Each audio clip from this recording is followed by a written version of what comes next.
خو جی بایو ګیس چوله ده د دې نوم چې کوم دی دا بایو ګیس چوله ده یعنی دا لوګی چې دی په ګیس سره بدلوي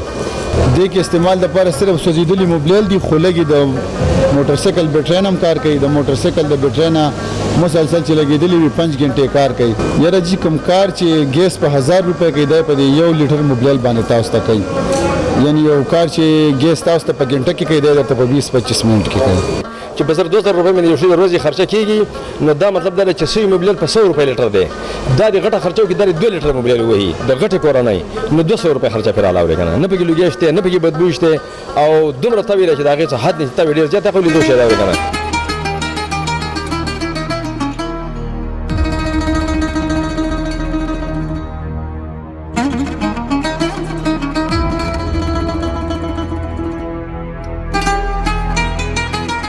زما جنون پرنس حدیث سمندر خان دی بیسیکلی زه د پېښور سره تعلق ساتم تاسو ته چې څنګه پته ده چې مونږ د ECDC انګیټۍ جوړه کړې ده په سوځېدلي موبایلو باندې کار کوي یعنی چې کوم کار ګیس په 1 غنټه کې کوي دی په 20 منټو کې کوي چې کوم کار ګیس په 1000 روپۍ کې دی په 1 لیټر سوځېدلي موبایلو باندې کوي څنګه چې تاسو ته پته ده زموږ مین کوم هیډ افیس چې دا پېښور کې دی اوس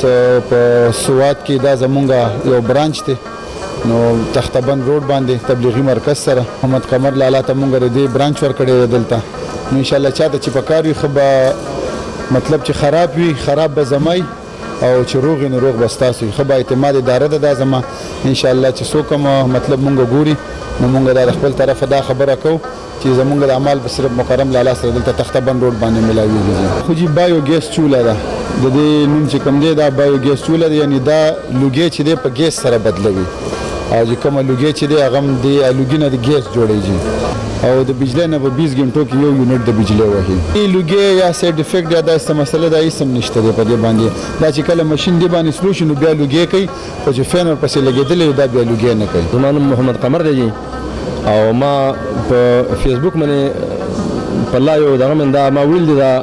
دا چولې دا زما ډېرې زیاتې خوښې شوې او زه 2 پیرې په سختې ګرمۍ کې پېښور ته په خپله په دې بستلی یم خو دومره شو چې نه میلاوېدې نو بیا سمندر خان یو ډېر د محبت ډک سړی دی ده بیا وویل چې ته یو برانچ دغه ځای کولا وکړه نو دې وجې نه مطلب دا دی چې ما دا چلو دا برانچ دلته کولا وکړو ځکه چې اکثر د خواځخیل نه زموږ د تختبند اکثر ملګري تللي دي پېښور ته او کړېدل دي بیا راځي نو کوم مطلب دا چې شي هغه ته پېښور کې ملاوي هغه دلته په سوات کې ملاويږي دا سوات تختبند مرکز خوا کې د مور چې سوزاکو سټین دغه ځای کې دا ملاويږي او دا دکان دی دلته کې او بار زما بوډم لګېدل دی هلته کې او دا اسماعیل هوټل والا دی په دې روډ باندې بار دا دکان یو خاص مارکیټ کې دی او دا پهلوان فلا پرټۍ والا دا یو ځای دی ښه په مناسب روډ باندې ګارنټي شوده شی دی اور د لرګي نه د ګیس نه ډېر زیات تیز اور دی او بهترین شی دی خرچه کم او شپږ میاشتې ګارنټي ده چې ماته ترې نه شي که څادر سوری شو یا فرض کو څه کار یې پرې خو پیپ مې پې خراب شو صرف د دې فین د دې ویرینګ د شي ګارنټي نشته هغه خاص ملاوي ګرځان ونه شي دی باقي د دې چولې خپله ګارنټي ده شپږ میاشتې کې هغه واپس کېدی شي بیا چوله ښه برابر ده ټیک ټاک ده او خرچه هم ډېره زیاته کمه ده او بله دا دی چې په چیو کې په څه شي کې څه خوند من نشته دی لوګی نشته دی او ډېر د سهولت شیز دی او په 1 لیټر ښه پوره کار کوي او چې جمع هم شي که نه په جمع کې د لیټر په ځای په هم په کور کې استعمالی څه لوګی یا څه دغه نه جوړېږي ښه مطمئن یم ښه برابر دی چې